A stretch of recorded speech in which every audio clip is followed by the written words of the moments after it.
ওই উল্টে যাবে, তুমি উল্টে যাবে।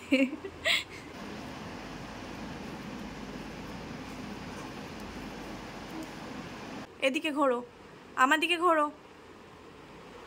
নাও হাম করো। আর নেহাটা কেমন ওকে আরো লোভ দেখিয়ে দেখিয়ে খাচ্ছে।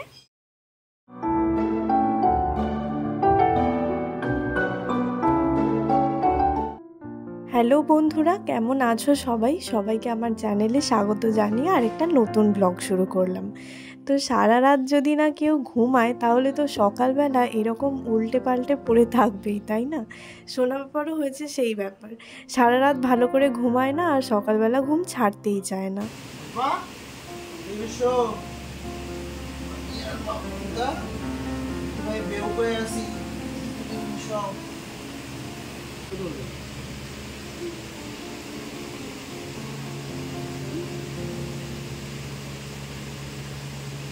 হাতে করে আর করছে।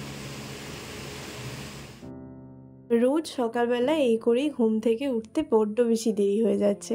রোজই ভাবি একটু তাড়াতাড়ি উঠে পড়বো, কিন্তু সকালবেলা ঘুমই ভাঙতে চায় না। কারা পারে আমি জানি না, কিন্তু রাতে 2-2:30 পর ঘুমিয়ে সকালবেলা 7টা 7:30টার সময়তেও উঠতে আমার ভীষণই কষ্ট হয়। আর ঘুমালাম মানেই কি একেবারে ঘুমানো? এখন যেহেতু বেশ ভালো মতোই গরম পড়ে গেছে, তাই সোনা পাপাকে তো আর ডাইপার পরিয়ে ঘুম পাড়াই না। তো ও ঘুমানোর পরেও কিন্তু আমাকে বারবার উঠে চেক করতে হয় যে ও টয়লেট করেছে কিনা, আর যদি করে থাকে তাহলে আবার কাঁথা চেঞ্জ করতে হয়।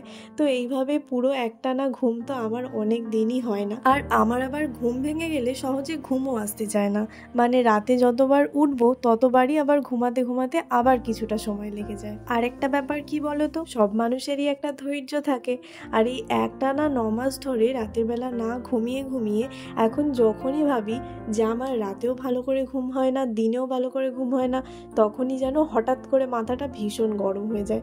তারপরে আবার নিজেকেই শান্ত করি যে না না, এই সময়টা আমার সারা জীবন থাকবে না।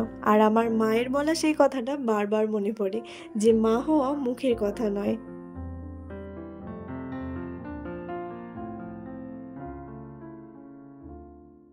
রোজ এই দেরি করে ঘুম থেকে ওঠা নিয়ে মনের মধ্যে একটা অনুতাপ কিন্তু থেকেই যায়। তবে একটা কথা যেটা না বললেই নয়, আমার শ্বশুরবাড়ির লোকজন কিন্তু প্রথম থেকেই ভীষণ সাপোর্টিভ আর আন্ডারস্ট্যান্ডিং। তারা জানে আর বোঝে যে কেন আমার ঘুম থেকে রোজ উঠতে দেরি হয়, আর তাই ঘুম থেকে দেরি করে ওঠা নিয়ে আমার কিন্তু কোনোদিনও কোনো চাপ নেই। যাই হোক, সকালবেলা উঠে যা সমস্ত কাজকর্ম ছিল টুকটাক সেইগুলো সব গুছিয়ে নিলাম, আর সোনা বাবাকেও একটু আগে খাইয়ে দিয়ে ওকে একটু রেখে এলাম।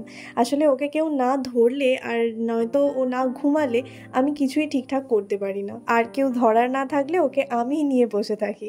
এই যেমন কিছুক্ষণ আগে অবধি আমিই নিয়ে বসেছিলাম, ওই কারণেই আবার এই কাজগুলো করতেও বেশ খানিকটা বেলা হয়ে গেল। তবে মা হওয়ার পর থেকে ঠিকঠাকভাবে সবকিছু পরিপাটি করে কাজ করা এখন আর হয়েই ওঠে না।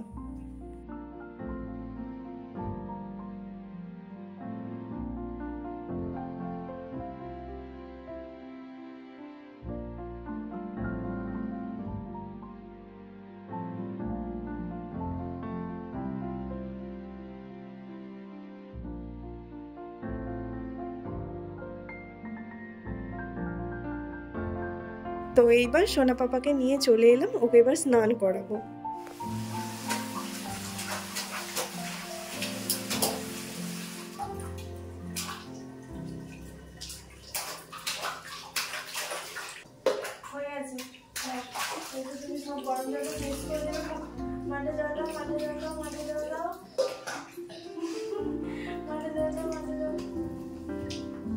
দেখো দেখো, নীল সোনা কত বড় হয়ে গেছে, নিজে নিজেই জল নিয়ে গায়ে জল ঢেলে নিচ্ছে, স্নান করে নিচ্ছে।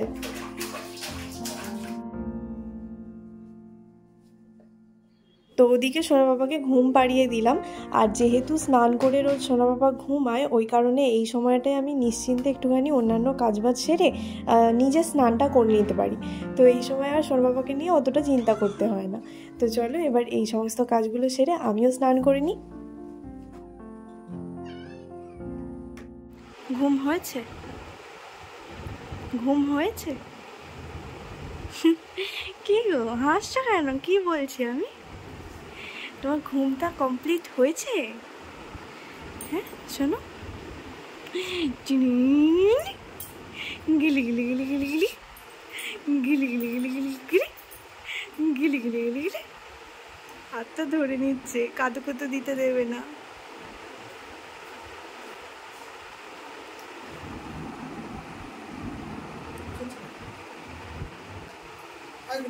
কাকাই ডাকছে বলে কি আনন্দ।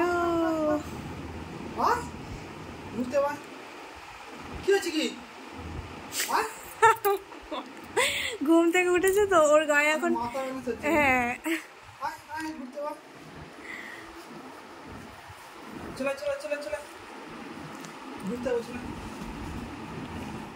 তো চলো আজকে আমি তোমাদের সাথে শেয়ার করি যে কিভাবে আমি নীলকে ভাতের সাথে মাছ খাওয়াই। তো কিছুদিন আগে পর্যন্ত ওকে আমি খিচুড়ির মতো সব কিছু প্রেশার কুকারে সেদ্ধ করে খাওয়াচ্ছিলাম। তারপরে আবার যেহেতু ভাবলাম যে এমনিতেও তেল নুন হলুদ এই সমস্ত দিয়ে তো আমি নীলের খিচুড়িটা তৈরি করি না, তো কেননা ওকে ভাত খাওয়ানো যাক। এবার ডাক্তাররা বলে থাকেন যে আমরা যে সমস্ত খাবার খাই সেই সমস্ত দিয়েই ওদেরকেও খাওয়ানো অভ্যাস করাতে, কিন্তু আমরা তো সচরাচর রোজ মানে অতটা সিম্পলভাবে খাই না, একটু খাবার দাবার রিচ হয়েই যায়। তো সেই জন্য আমি কিন্তু নীল সোনাকে আমাদের খাওয়ার তরকারি দিয়ে কোনো দিনই ওকে খাওয়াই না। আমি কি করি, একটুখানি ভাতের সাথে আলাদা করে কোনো রকম সবজি, মানে যেরকম সবজি আমার কাছে থাকে বাড়িতে অ্যাভেলেবেল থাকে সেই রকম সবজি আমি ভাতের সাথে সেদ্ধ করে তারপরে সেই সমস্ত সবজিগুলোই ভাতের সাথে মেখে ওকে পেস্ট করে আমি খাওয়াই। আর মাছটা কিভাবে খাওয়াই, প্রথমে এই যে মাছ ভেজে নিই আর তারপরে ভালো করে মাছের কাঁটাটা বেছে নিই। আর যেহেতু মাছের কাঁটা বাছাটা একটুখানি মানে মুশকিল কাজ, আমার তো খুবই ভয় পাই যে কোনো কাঁটা যদি একটা মাছের মধ্যে রয়ে যায় তো খুবই সমস্যা হয়ে যাবে, যার জন্য আমি কিন্তু পেটির মাছ খাওয়াতেই পছন্দ করি। তো এই যে আজকে যেমন আমি কুমড়ো গাজর ঢ্যাঁড়স ভাতে সেদ্ধ করতে দেওয়া ছিল সেগুলো নিয়ে নিয়েছি, আর তার সাথে অল্প কিছুটা ভাতও নিয়ে নিয়েছি। ভাতটা আমার কম থাকে, সবজিটাই বেশি থাকে। তো ভালো করে ভাতটাকে তারপরে মেখে নিয়ে এইভাবে গ্লাসে করে পেস্ট করে নিলাম, আর তারপরে ওই যে মাছটা বেছে রেখেছিলাম সেই মাছটা আমি ভাতের সাথে মিশিয়ে ভালো করে একটু মেখে নিই। নীল এখনও অতটা গোটা খাবার গিলতে পারে না, দাঁত তো এখনও সেভাবে হয়নি, তো যেহেতু গোটা খাবার ভালো করে গিলতে পারে না আমি কিন্তু ওকে সবটাই চেষ্টা করি টুকরো টুকরো করে দেওয়ার। তো মাছটাও ওই কারণেই আমি ভাতের সাথে ভালো করে মেখে দিই। পাপা এদিকে ঘোরো, আমার দিকে ঘোরো, নাও হাম করো। এই যে ওই উল্টে যাবে, তুমি উল্টে যাবে।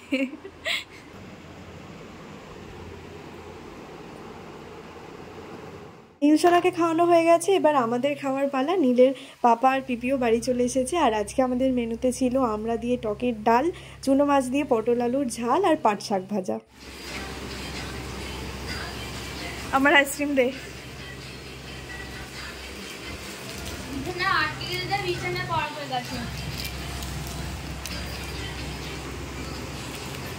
এইরকম আইসক্রিম কেন এনেছিস বলতো? আমি তখন বড় হয়ে গেছি, আমার বাচ্চাবেলা মনে পড়তে হবে না। একবার আমার দিকে তাকাচ্ছে, একবার ওর দিকে তাকাচ্ছে। আর নেহাটা কেমন ওকে আরো লোভ দেখিয়ে দেখিয়ে খাচ্ছে। আহারে বেচারা আমার।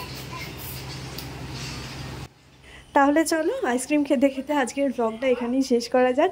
কেমন লাগলো অবশ্যই জানিও। তোমাদের সাথে দেখা হবে খুব তাড়াতাড়ি নতুন একটা ব্লগে। ততক্ষণের জন্য সবাই খুব ভালো থেকো, সুস্থ থেকো। চলো তাহলে আজকের মতো টাটা।